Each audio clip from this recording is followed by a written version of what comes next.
Welcome to the So I'm a Fan of podcast, where people from different fandoms come together to share why they love what they love, and sometimes hate what they hate. I'm your host, Kaiser Brown, and today I'm joined by Sabrina Gil, the newest and best co-host that ever was, and... Okay, wait, hold up. Calm down, slow down. It's my time. And it's time for the So I'm a Fan of podcast's biggest event yet, the Animation Takeover. Oh, okay, and today we're going to be discussing... Arcane League of Legends! Okay, that's enough. Let's just get started. Cue the episode now. Wait, now!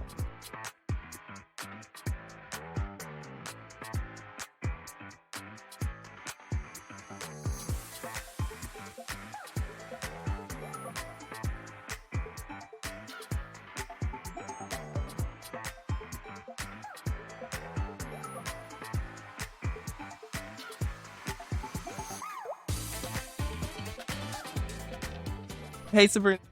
Hi, Kaiser. How are you today? I'm doing okay. Living my best life. Oh, okay. So we're going to be talking about Arcane League of Legends. Isn't that so exciting? I know. It's great. It was my challenge from last time.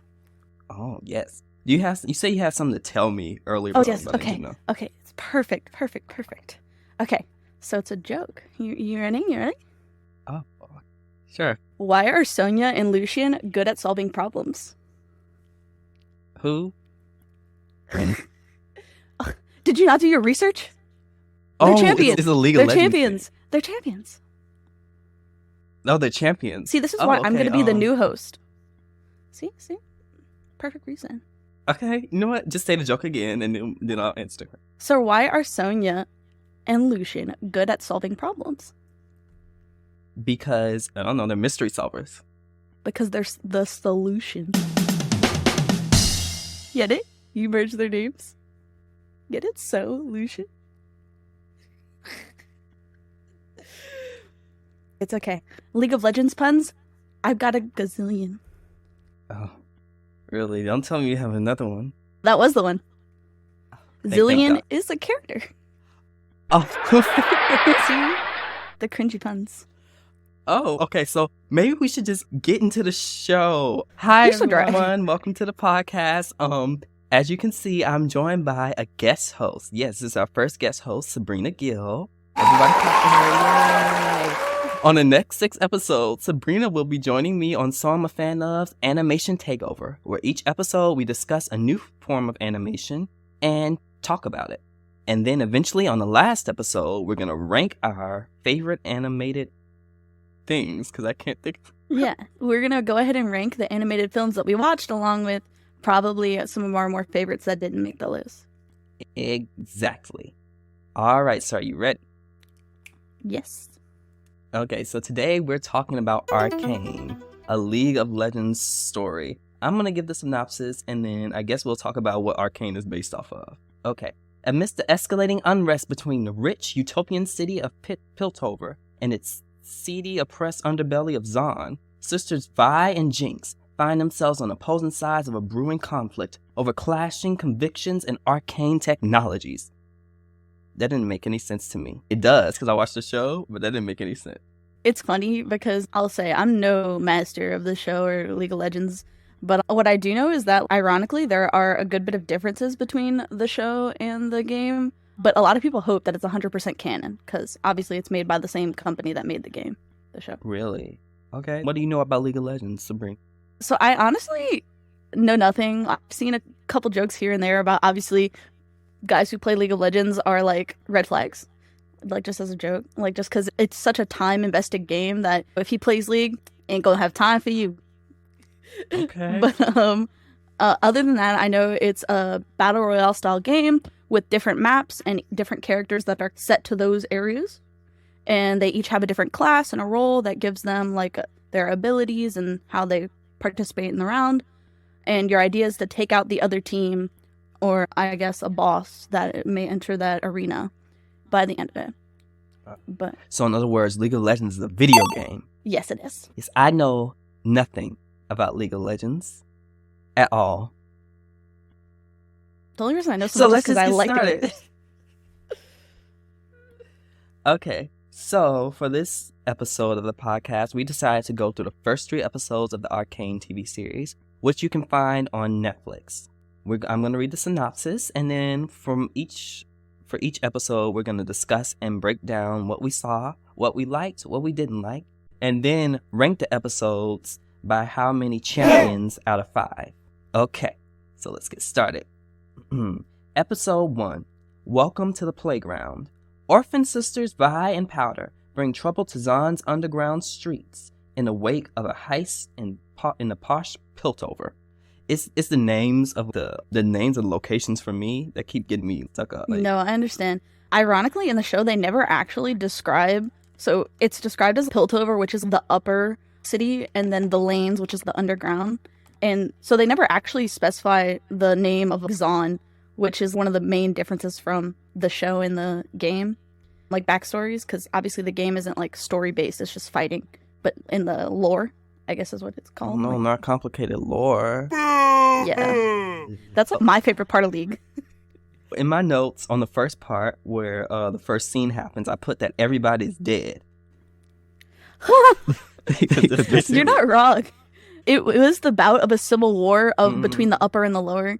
And it was basically that explaining the origin story of like all these kids who come together to make the plot of Arcane.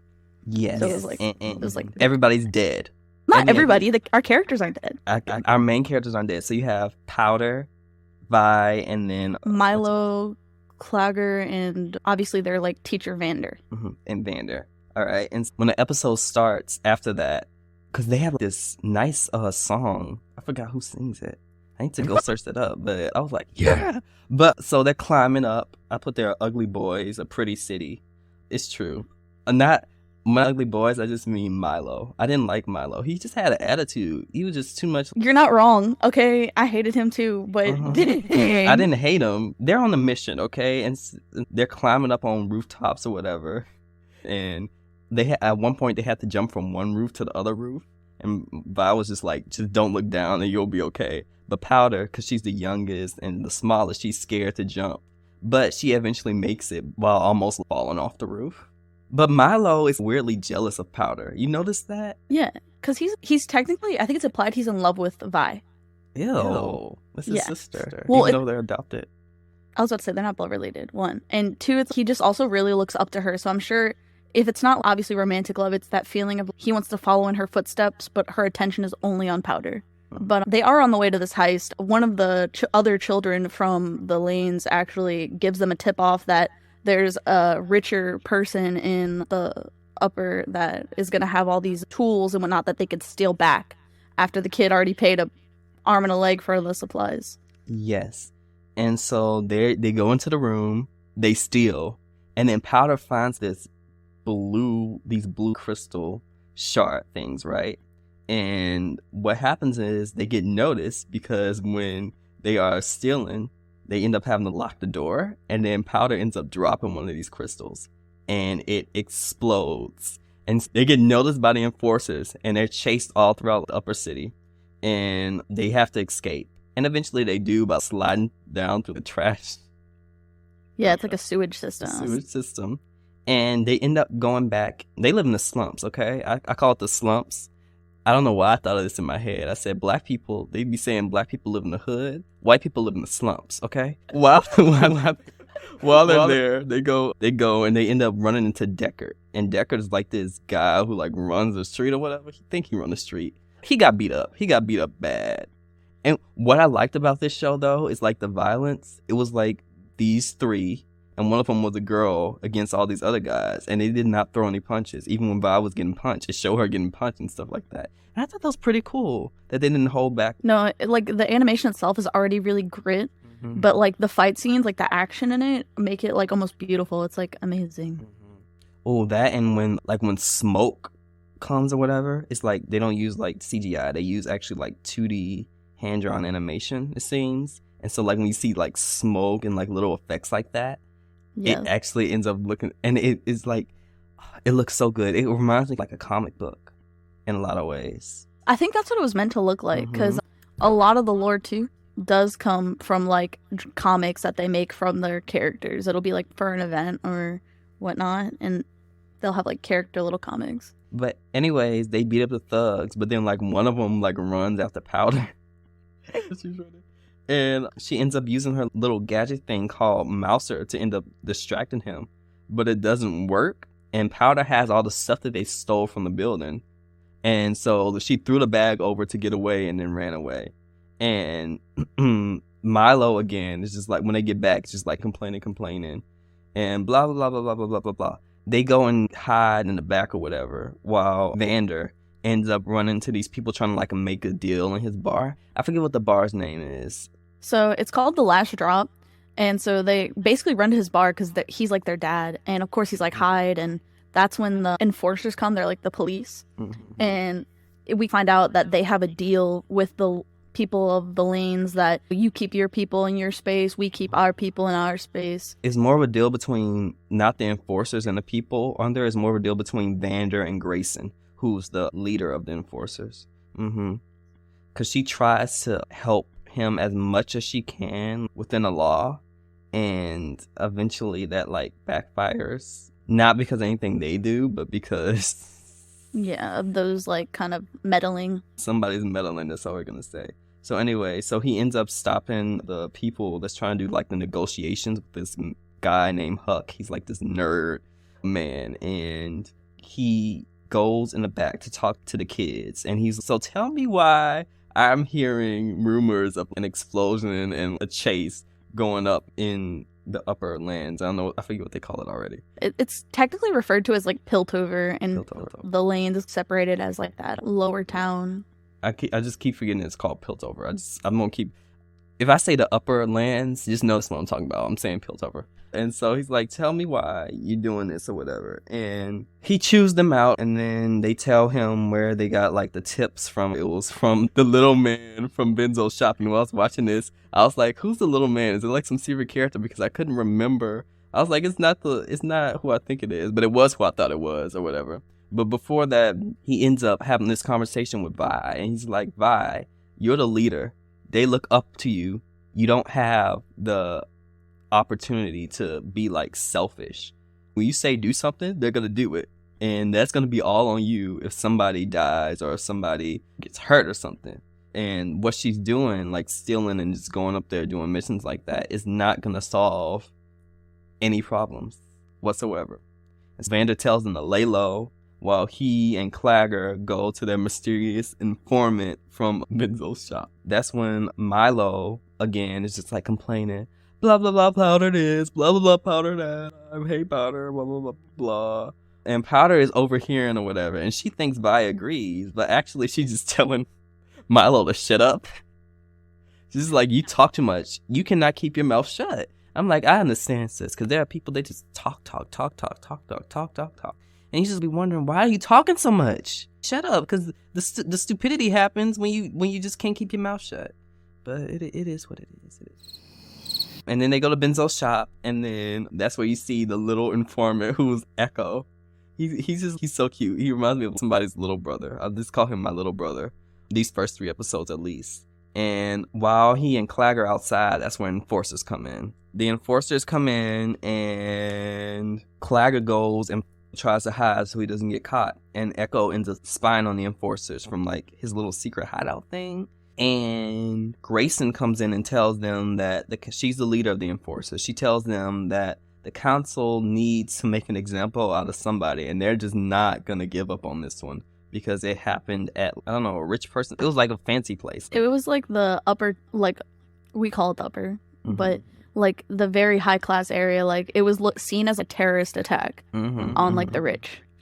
And Grayson's like, they're not gonna give up, and if he doesn't give her anybody now, then a whole bunch of enforcers are just going to come over and do it later. And she gives him a device to use just in case he changes his mind. And later, Vi ends up talking to Powder, who feels like Powder just feels like really useless. She's like, I can't do anything. I'm too small. She doesn't feel useful. And Vi ends up taking her to the roof. And on the roof is this really sweet scene between the sisters where she's pointing out all the different mistakes that they made. I think it was Clamor getting stuck in this little thing when their forces were chasing after him, or her being bullied by the people underground and them throwing her a little toy like in between the wires or whatever, and she could never get it back. And she lets her know that they all make mistakes, and what's important is that they learn to stick together, which is it's a good lesson that she doesn't follow in the end. And Powder ends up showing Vi like the little blue crystals that she found. I'm holding my hand up like, there they are. The little blue crystals that she found in the apartment. And because Vander asked Vi earlier, is there anything left or whatever? And she was like, no. But turns out Powder has this. And Vi's like, don't tell Vander. Basically, don't tell him. It's a secret between us. And Deckard, and then in the end of the episode, Deckard is being questioned by this mysterious gray man. His name is Silco.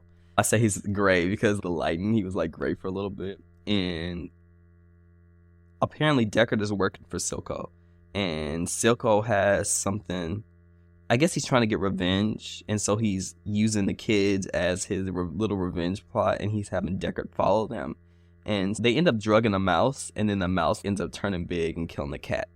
It's like the end of the episode. Yeah.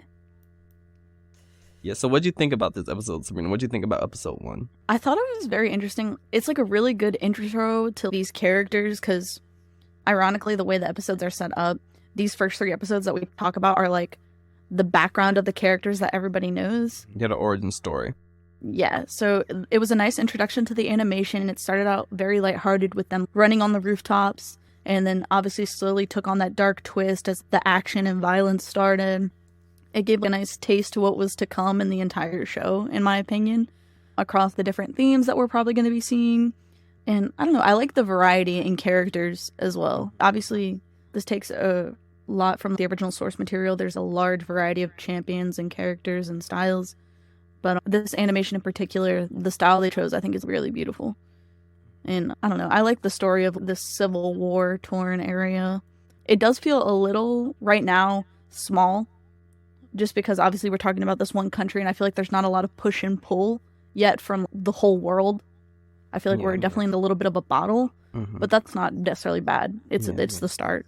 Yeah, I think that's a good thing, because then if you like try to do like the whole world thing, it's gonna be less of a story and just more of like a lore dump. And it's like it'll be like Genshin.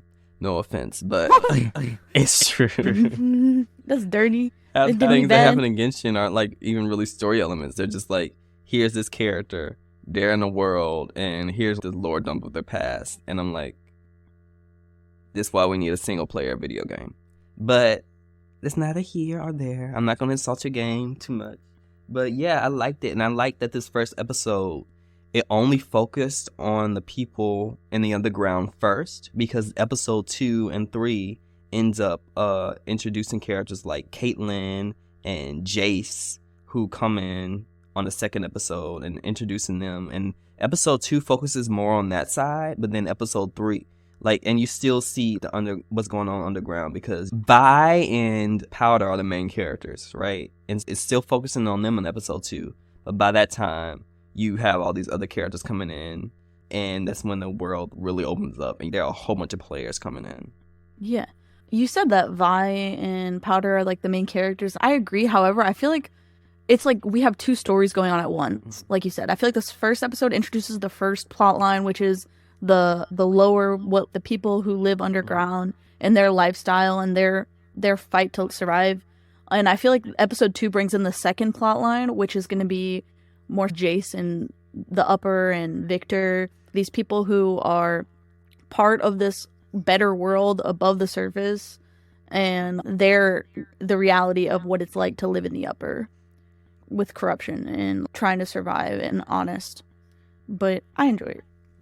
I guess I can say they're more like point of view characters, because eventually when you get further in the show, they all merge. But at the same time, Powder will be, I don't want to, you know what, let's get into spoilers, because we're going to spoil like the first 3 episodes anyway. But Powder will be more, well, I'm not going to tell you how, but Powder will be more in Piltover, while Vi ends up more in the underground when the story goes on, when they get older. I don't think so. I think it's the other. No, because Powder ends up being taken in by a specific character. Yeah, and we're not going to talk about this now. We'll wait until after we describe these episodes, because after episode 3, we can kind of start talking about that portion. Or we can talk about it after. Episode 2 is Some Mysteries Are Better Left Unsolved. And it goes as idealistic inventor, Jace attempts to harness magic through science. Despite his mentor's warnings, criminal kingpin Silco tests a powerful substance. The episode, like we said, instead of the perspective of what is like in the lanes with Powder and Vi, it instead focuses on the character Jace and his experience in the upper. And so we find out that the apartment that our little ragtag group basically stole from was his apartment. Yeah. And so when the explosion happened, he was the one who had twisted the doorknob to go into his apartment and almost caught them. The explosions happen, and him and his friend Caitlin were in the hallway, and they get jostled by the explosion. And he is the one left to answer the questions of the investigators and all that, like basically handle the consequences of the kids who stole from him. Mm-hmm. And of course, in the midst of them searching his apartment for evidence to help him, they find all this illegal equipment that he was purchasing from the lanes. And you find out that he's basically trying to find magic, which in this world at this point, magic is gone. There was a giant war between the champions and what were like the original arcane magicians who caused calamity in this world. And we find out that when he was a kid, he was assisted by a magician and who gave him a crystal, and he made it his mission to try and refine magic to help save people. Mm-hmm. So for a good reason, but it's an illegal practice. It's deemed like old and dangerous. So of course they think that he might be collaborating with the thieves, and they lock him up in jail. They're like, yeah, no, like you're supported by a rich family, but like we have no proof to prove your credibility. So they're called magicians. The magic users are called magicians. I'm not 100% sure what they're called. Okay. They're, I think, described as arcane, hence the name of the show, magic users. Okay, because I put voodoo priests because I couldn't think of nothing to say. I said him and his mom got saved by a voodoo priest. I want to call it a mage, but spoilers for the game, there are character types called mages, so it wouldn't really necessarily make sense to say full and well that they are referred to as mages. So I just called them magic users, old arcane magic users. Of course, he goes to go on trial, and his mentor of the time, oh gosh, I'm going to butcher this. The professor. Heimberger? Heimerdinger. Yes, Heimerdinger. I'm glad you can remember how that's pronounced. My little dyslexic brain was like... But he basically warns him against mentioning his research into magic and tells him that you shouldn't have looked into magic. And so obviously... He's really against magic, too. He's, like, really against it. Because he's actually 300 years old. Mm-hmm. He fought in that original war against those magicians. So he's very much anti-magic and science. Yeah, I need to know what he saw. Because if you're that anti-magic and that pro-science, it's like there's no balance there. So something really had to, like, mess you up for you to just be all science. It's because there has to be, like, a balance. And obviously, since it's like this... It's not new, obviously, because it was used in the past, but, like, new to them. It's very untested, and obviously Jace was doing all this in his apartment. Mm-hmm. That's like me starting a meth lab in my house. Like, something's bound to go wrong. I assume so. Not that I would ever. I like all my teeth. You just said it. Said it. I'm good. I don't got the time nor the money to invest like that. Okay. If you say so, I'm not going to question you. Sabrina.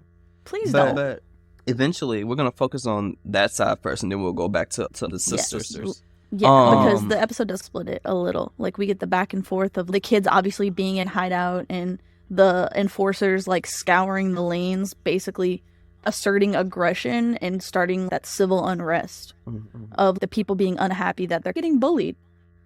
And when, obviously, the explosion was bad, but they're basically discriminating against all the people in the lanes. They're all a bunch of dirty criminals. They even wear these masks to protect their breath from the poor air quality. And it's definitely crazy. I don't know. Not racist. Classist. It's very much like a... What's that word? It's almost... I wouldn't say a caste system, but that concept of you're born in the slums, you're always going to be from the slums. And that actually brings in another character that we see in this episode that gets introduced, which is Victor. Oh, So yeah. Victor Yeah. is part of the investigation team that's looking at Jace's apartment.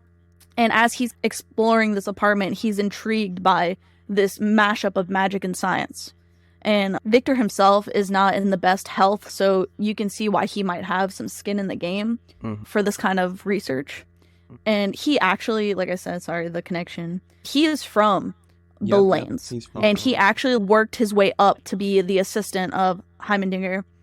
And it was like really important for him to show that the class system isn't all it's made out to be. Like, you can rise from that. But he does also face the discrimination still of being from the Lanes. Yeah, but that also makes me wonder, getting into his character a bit, what does he do to help the other people that are from the Lane? What are you doing to help your... That comes in later on in the... not only the show, but in the lore. Like, this is one of those things that kind of differs from the game and the show.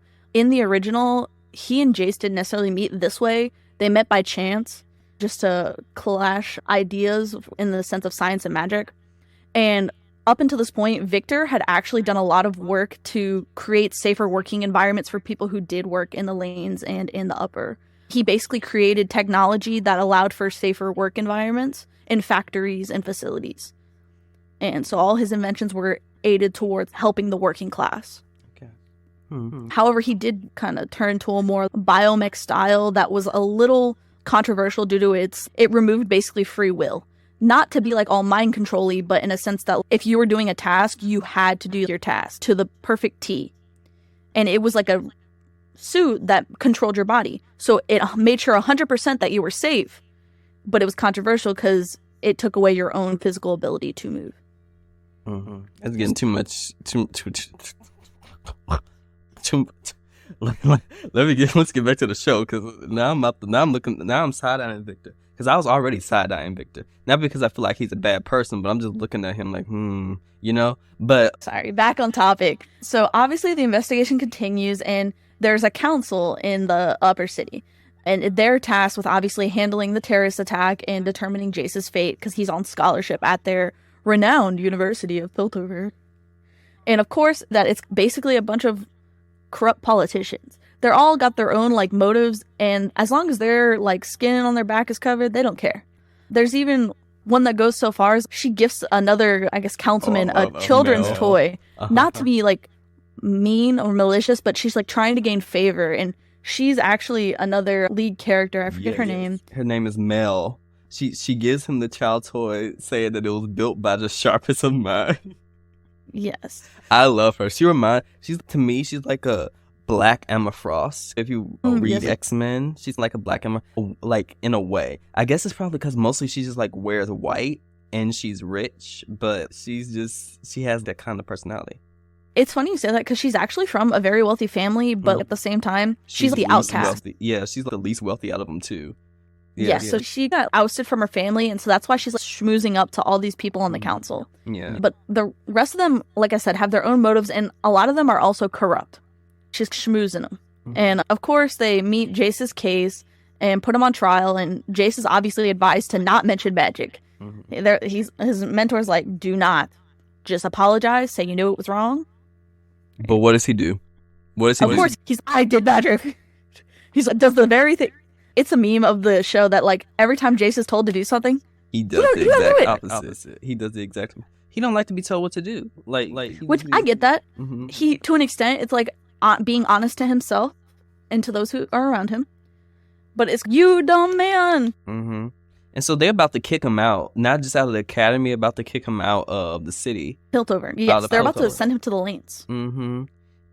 But his mom's like, wait, I'm his mother. Things are important. I have important things to say, even though I'm not of high class. My son is crazy. He's crazy.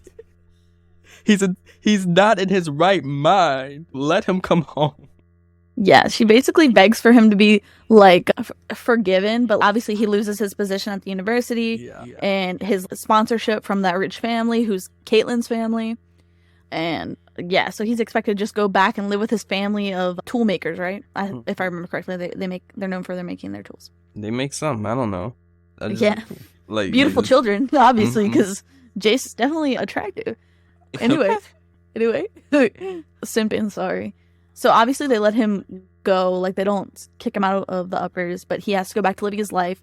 And of course, Caitlyn is now no longer allowed to talk to them. Mm-hmm. So they were like really close friends, and now she can't even speak to him. What do you think about Jace and Caitlyn's relationship as friends? Because they don't really focus on it too much in these first 3 episodes.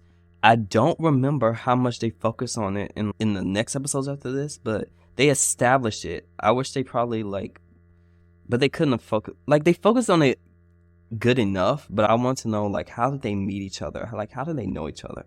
That's what I need to know. I think it's implied that, at least in the show, that they were, like, childhood friends. Like, they met at an early age, and from there, they were just close. Mm-hmm. I don't think it's ever implied that they have a romantic connotation to their relationship, I don't think which so. I like a lot. Yeah. I like the idea Yeah. that guys and girls can be just friends. They make a cute couple, but they don't have to be a cute couple. Yeah. But I'm biased because there's also, like, a second ship with Caitlyn and Vi, and I'm like... Yeah. I like that they're platonic friends, too. She's obviously from this really rich family, but she herself just wants to be an enforcer. She wants to be, like, someone who, in a sense, helps the people, similar to how Jace was looking to help people through science and magic. But she herself wanted to do it with her own hands, being able to protect people and roaming the streets and assisting the public. Yeah, I like that about Caitlyn, and they dive into that more. Yeah. Her parents, though, don't want her to. They're like, I want you to sit behind a desk. But she's, no, I'm going to get my gun and I'm going to go through the streets, Mom.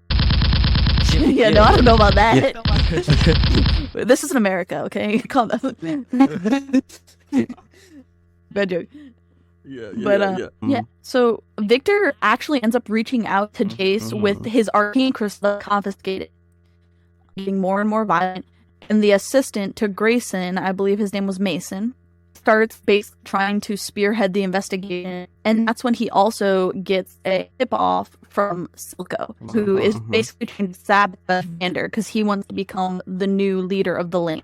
I don't know that it's ever mentioned in the show, but Vander and Silco were actually originally who helped start the Civil War. They led the people in the lanes to go fight against the people in the upper.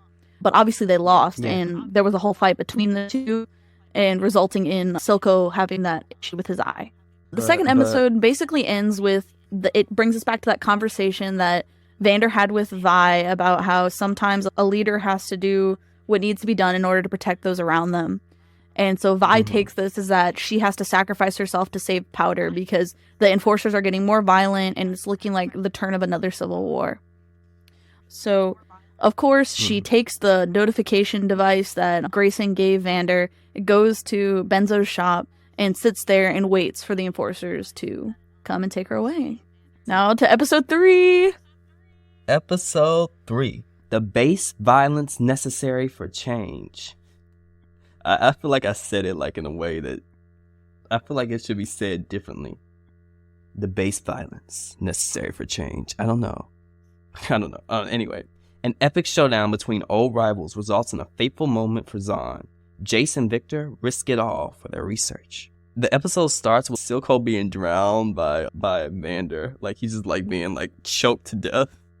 Like, he's losing, like, all control. He's bleeding.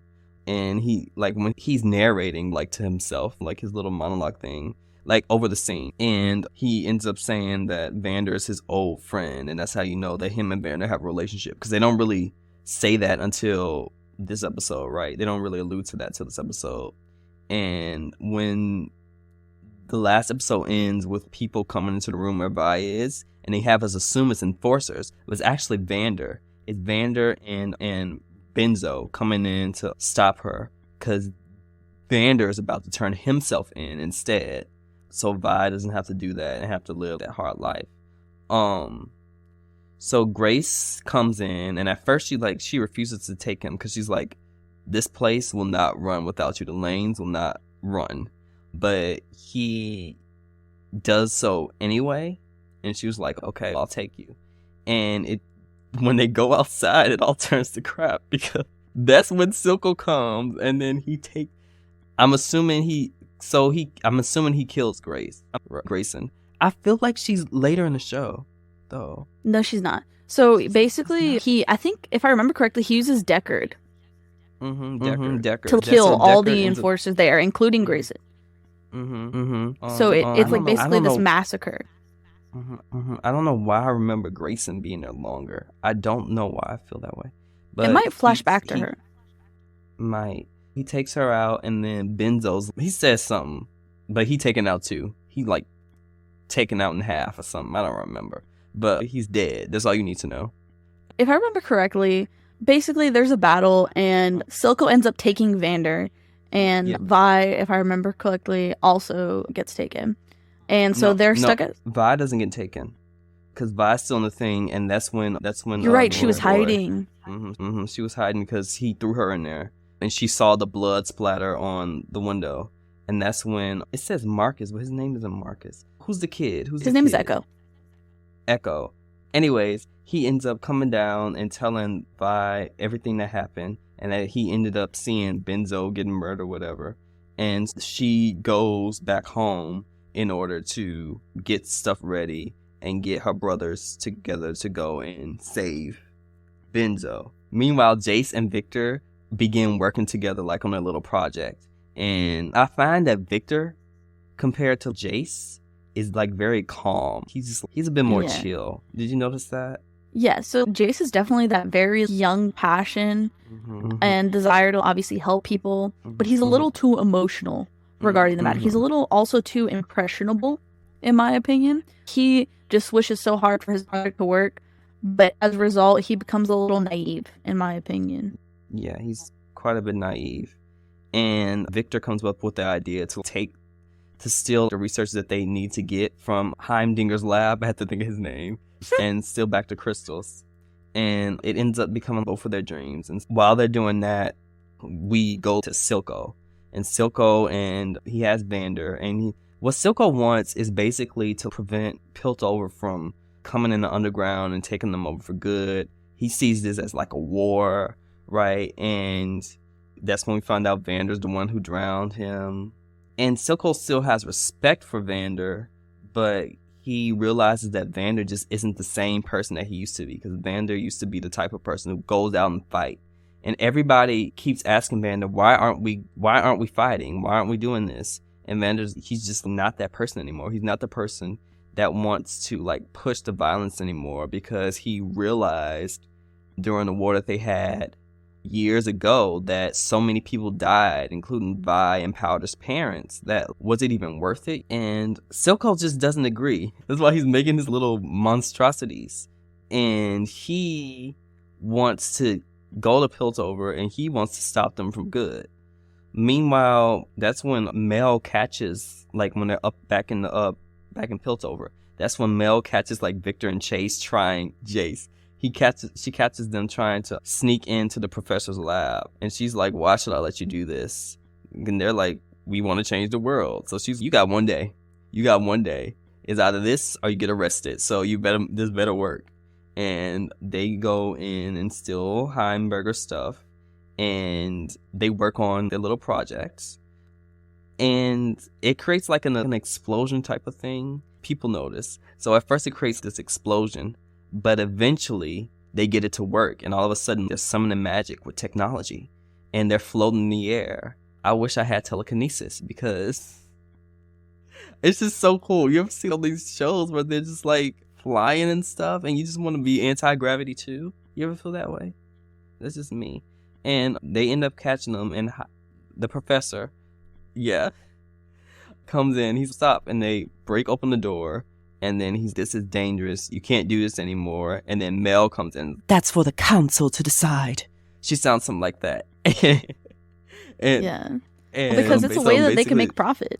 So the council doesn't really care if it's safe or not. Mm-hmm. They're just like, can we make money off it? Rich people like rich things, right? Because it makes them rich. That's basically it for them, for the most part. They're making progress, and the council kind of comes into agreement with them eventually, right? But when it comes to Vi and the others, so Vi and her siblings go to try and save Vander, and Powder wants to help, but she tells Powder, no, stay here. You're the only one I have right now, and I don't want you to get hurt.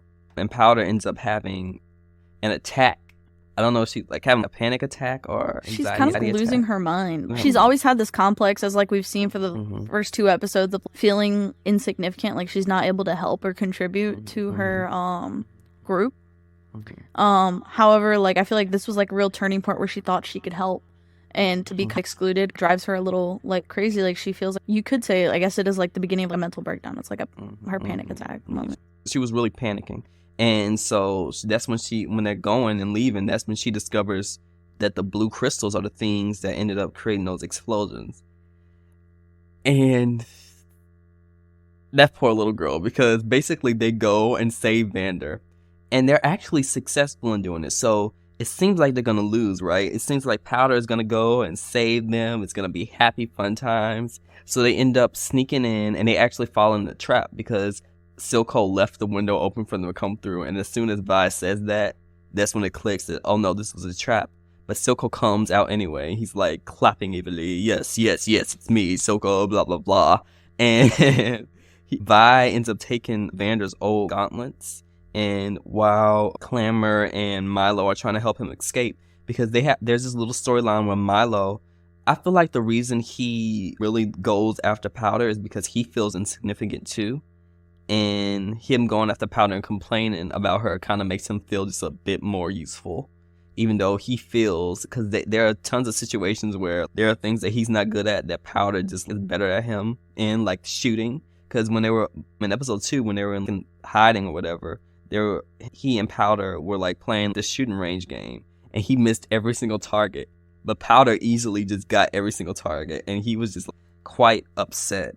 And I feel like compared to Powder, he feels useless. So he's like, even this little kid is better than me at stuff. So how is he going to do it? He's going to bring her down, right? And so he's panicking because he needs to get Vander out. And earlier in the first episode, he's trying to like open the door when they're trying to get into the apartment, but he couldn't do it. And so he's faced with this challenge again, trying to get Vander out. And he's successful in doing it, actually. And he and Clamor are successful. And it ends up being Vi fighting like all of Silco's followers, and she ends up beating all of them until what's his name, the guy from the streets, ends up taking the drug or whatever. Deckard. And so Deckard ends up taking the drug, and he ends up knocking Vi out, but she's able to escape and quickly close the door. And that's when everything turns to crap, because they all are successful in getting Vander out. But that's when Powder comes. And thinking that they won't be able to escape, she uses her little, I think it's like a monkey thing with the her little toy. And it's like this monkey with symbols. And so she sends it in. And as soon as it hits the blue thing, everything explodes. And then just about everybody dies besides Vander, Silco, Vi, and Deckard, because Deckard's still like a monster. And so everybody's dead, even Milo and Clamor. Milo gets struck in the right here, like something pierces him, and when he's trying to take it out, he looks up and something falls on him and Clamor, and they're just dead on impact. And I also say, because I didn't like Milo like that, but to have him die like that, he's just a kid. And I think that's really just showing like the like how the situation is just very major, right? And so it's only Vi and Vander. And let me tell you, it's sad because Vander ends up like fighting because Vi is about to be taken out, and stuff collapsed on her too, so she can't move. And so Vander ends up fighting a monster, and eventually he ends up taking the drug eventually, right?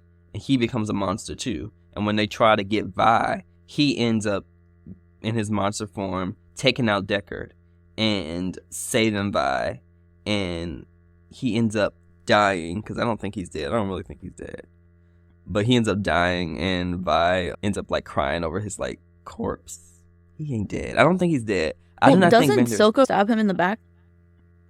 He does. Like right after he wins the victory, and that's when he stabs him in the back. And no, because he has the victory. Silco stabs him in the back, and after that's when he takes the drug. Oh, okay.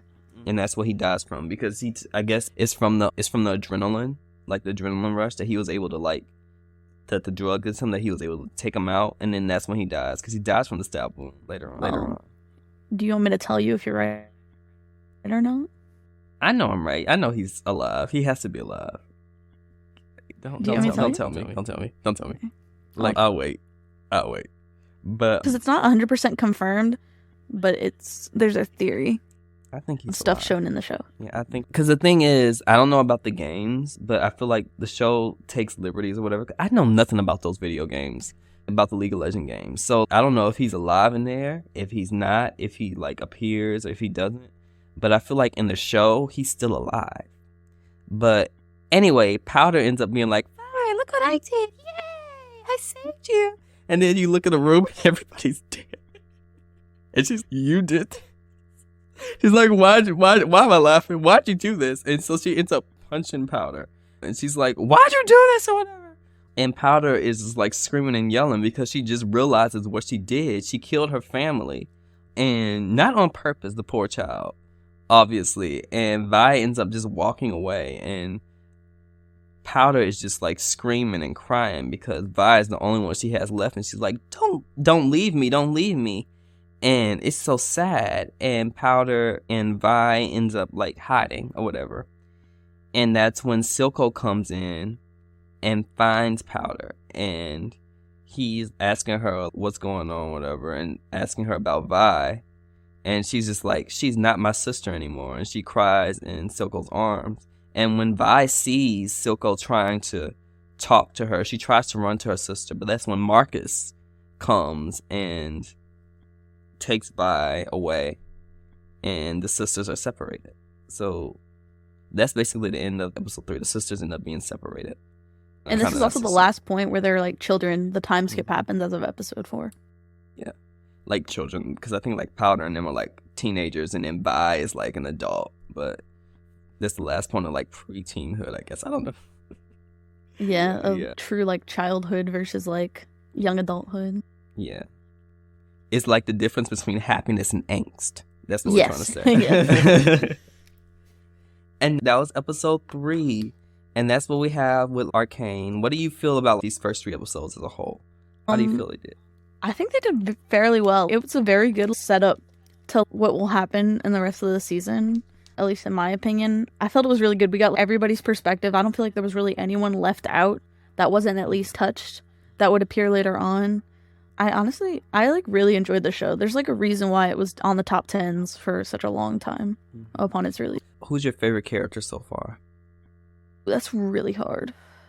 Because part of me is, as of right now, like within the first 3 episodes, obviously the fan favorite is like Vi. Because like she's just such a strong character and she has such a strong moral compass to wanting to do what's right and protect her family. But another part of me also enjoys the potential of Jace, just because I like his, obviously I've mentioned he's handsome, sucker for a pretty face, but at the same time I admire his thirst for knowledge. However, I don't like necessarily how malleable he is right now. He's very much vulnerable to whoever will help him. He's gonna very youthful. That's what we'll say. He's youthful, and especially young men can sometimes be stupid. But yeah, my favorite, I don't know if it's because she's black or because seeing her, like her role later in the show is Mel, because I thought we were only saying within the first 3 episodes. She is in the first 3 episodes. Yeah, but what role does she really play in the first 3 episodes? She's black. She wears a gorgeous outfit. Okay.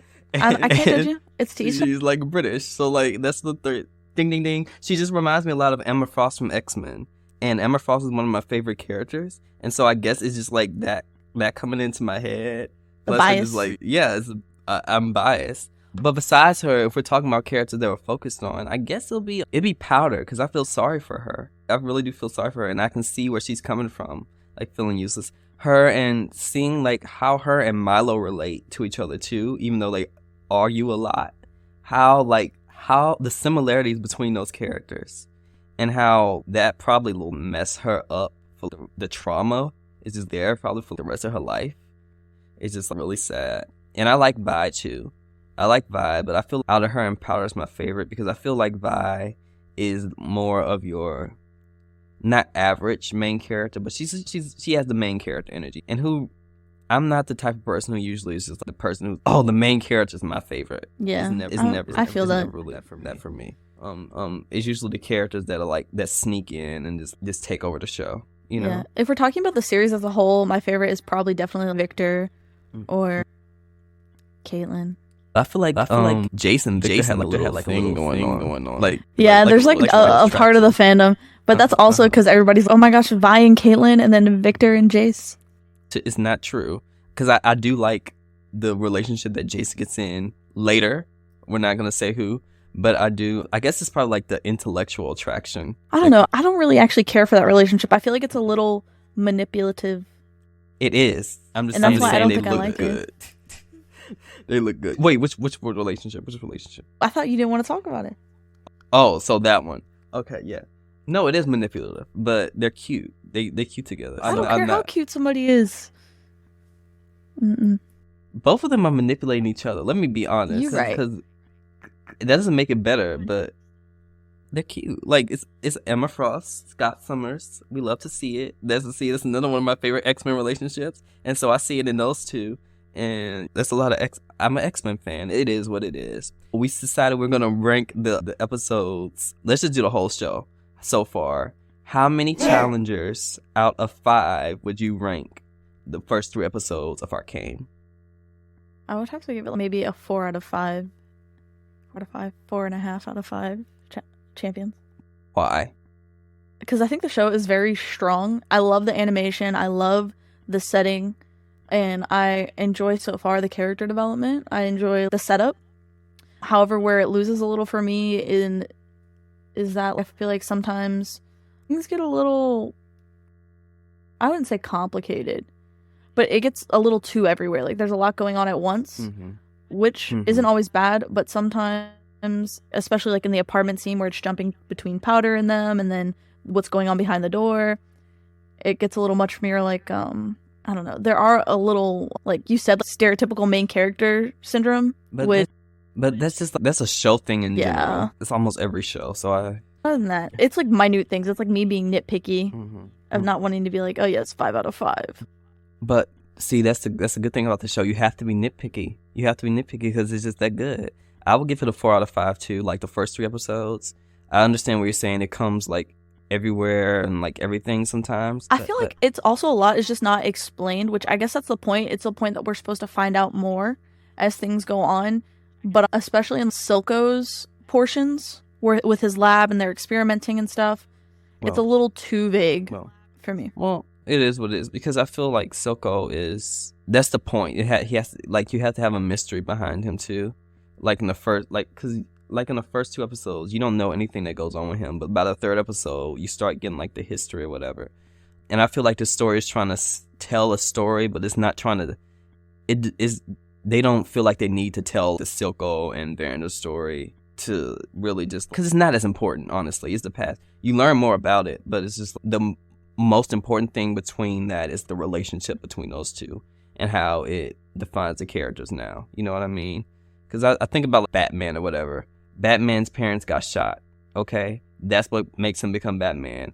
I don't need to know Bruce Wayne's everyday life of what happened before his mom and daddy got shot up in the stomach, shot up in the chest, and died. I don't need to know all that. I just need to know that his parents died, and he's Batman.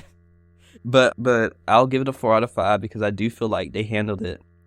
Like, because the first 3 episodes are basically used as setup, they did it in a way that doesn't feel like setup. They did it in a way that actually made the story compelling. And it's not just like, we're telling you this so you can know how to get into like the meat of the story or whatever. This does feel like, in its own way, its own like meat of the story. It feels like a movie. It feels like a really good movie that you can watch. And it makes you want more, but you're not watching it to just get to the other side. Because when I watched the show, I wasn't watching it like League of Legends. I'm like, oh, my favorite character is OMG. I can't wait to see when this character comes. I don't know none of these people. I don't know who you are. So when I'm watching this part and then I'm getting to know you and then seeing you later on in the show, like it makes it that much better. They did a good job of taking the story and the lore from the video game and actually making a standalone show. And I feel like this show and Castlevania are like the best video game adaptations like out there, because they actually, you don't have to play the video games to watch these shows, which is a good thing. Yeah, I agree. And that's Arcane, you guys. I feel like you guys need to watch it. Obviously, that's what we're talking about in these first 3 episodes. And it's super fun. Like, it's great. I think we should go to the next segment now. Greetings. I am Professor S. Yes, I will be teaching you a variety of fun things through games at the end of everything in this animation takeover series. Yes, I look like a Pokemon villain, however, I am just living my best life.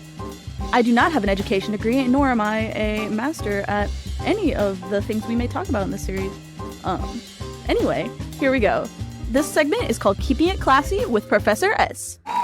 We have young little Timmy here who's going to answer a variety of questions, basically guessing the class of the various League of Legends champions that I have within this PowerPoint. League of what? League of Legends. I didn't sign up for this. What is that? Man, too bad. Anyway, like any good professor would, on to question 1. Vi. Can you guess what class she is? What are the classes? Okay, so the classes are easy. They are separated into 6 or 7 categories. It's controller. Or 7. Yes, we'll get there. I'll explain. So there's 6 identified classes and then 1 unidentified class. So you have controller, which are going to be like your enchanters and your catchers. Then you have fighters, which are like your juggernauts and your drivers. Then you have mages, who do burst, battle mage, and artillery. And then, of course, marksmen, slayers, and tanks. And then again, the 7th, which is specialist, also known as unidentified. She is the second one. The second one? The fighter? Fighter. She's a fighter. Oh, you're right. Good job. I know. Point 1. It's the gun. Also, I would just like to mention, if you fail this test, don't forget that there is indeed a punishment round. Yes, of course. Upon agreement earlier at a later date, Kaiser, the host of this show, had agreed that we will play a game. If I lose by you passing this test, I will have to play League of Legends, which I have never played before in my life. And if in turn, I win by you failing this test, he has to play Genshin Impact on his own and complete a whole single quest. Okay, now, well, I'll just win. Next. If you say so. Now, leading on to the second question, Jinx. Jinx. I think Jinx is she's a mage. Wrong. This was actually hinted in the show, which was a fun teaser. She is a marksman. Hence, when she fights with Milo in the game of shooting at the arcade, she wins. I knew that. I was just testing you. I was testing you with this test. Question 3. Jace Talus. Oh. Okay, Jace, I see you. Jace. Future husband. I mean... Answer. Jace is a tank, because he has a large hammer. Actually, that's wrong. What? He is actually a fighter and a marksman. That's a lie. It is not a lie.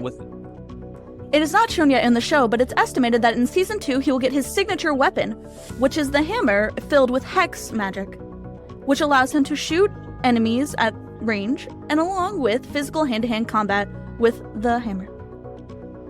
That's some nerd crap. I don't care. Anyways, let's see. Question 4. Caitlyn? Can't say her last name. Kiraman? Yeah. She is a marksman because she has a gun and a hat. She looks like somebody who does magic. Ding ding! What is up with your outfit? Yes. I'm right. So you are 2 and 2. Question 4. Or 5. Can't count. I'm dyslexic. Anyway, that's gonna be Victor. Victor, he's something. He definitely looks different in game, huh? Yeah, I don't know what that is. Victor, you a mage, Victor? You are correct. The uncertainty in your voice brings me joy. Oh. Okay, question 6. Echo. Echo. Oh, that's my little brother. Echo, look. I thought you were little Timmy. I mean, yeah, that's Timmy. That's my cousin. That's my cousin. See, he's a something because he has blonde hair and he has a sword. Is he a fighter? It's debated. He's technically a slayer. He's a fighter. I knew it up right. Do I get half a point? What do I get? Well, he's an assassin, so I believe he is a slayer. Oh. So we'll count that as a half point. I'm on community line. So you're at 3.5 to 2. We're at now Heimerdinger. Why? Why is Which is question 7?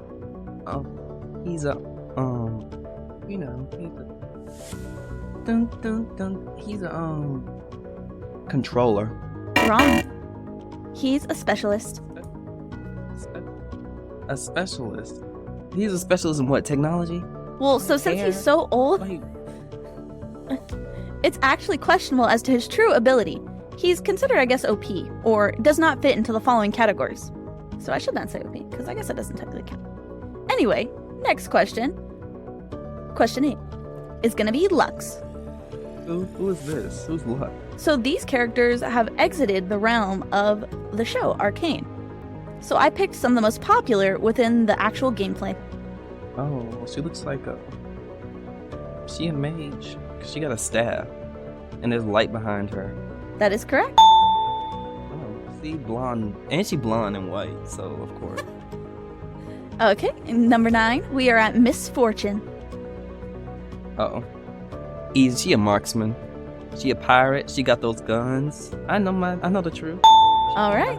And then final question, my favorite, is Briar. Uh-oh. Briar is a mage. You're wrong. Huh? You said I'm wrong? She's a fighter. That's a lie. What's she fighting with? Her feet? No, so actually, that ring around her back actually splits in half, and she gets what's called bloodlust, which sends her into a frenzy, allowing her to devour her enemies and in turn consume their health. What does that mean? She's basically a vampire demon. A what? A vampire demon. When she unlinks her cuffs, it allows her to go into a manic frenzy and fight. Seems nobody. Who comes up with this stuff? You know what? Okay. Did I win or did I lose? Technically, you have won. You have passed your test. However, upon the grading scale of Louisiana, you did receive an F. But that's okay. Louisiana is not known for its academic achievements, so I don't care. It's okay. Mississippi keeps us from being the lowest in the nation. Yay! Little Teddy won! Now, join us next time for our next segment with Professor S. Allow me to quiz you, play you, and then, of course, Sabrina will sadly be forced to play League of Legends. Yay! Wow, I knew little Timmy would win. I taught him well. I don't know about that. He seemed to be struggling a little bit. What do you mean? He didn't even know the classes before coming into his test. He was very unprepared. Had he not had an additional resource, he probably wouldn't have won. Sabrina, are you for the people or are you against the people? That's what I need to know. I'm definitely for the people, but I'm also here for educator rights.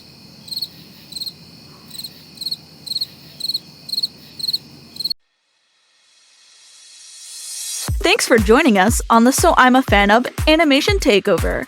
Be sure to leave a comment and 5-star review on Apple Podcasts, and we'll shout out your comment. Also, follow us on our socials at IAFO Fans on Instagram, Twitter, and Reddit. Next episode, we'll be discussing Castlevania and all their attractive vampires. Until then, we'll say, you've got a good heart. Don't ever lose it. No matter how the world tries to break you, protect the family. That's a quote from Arcane, not Fast and the Furious. Bye. Bye.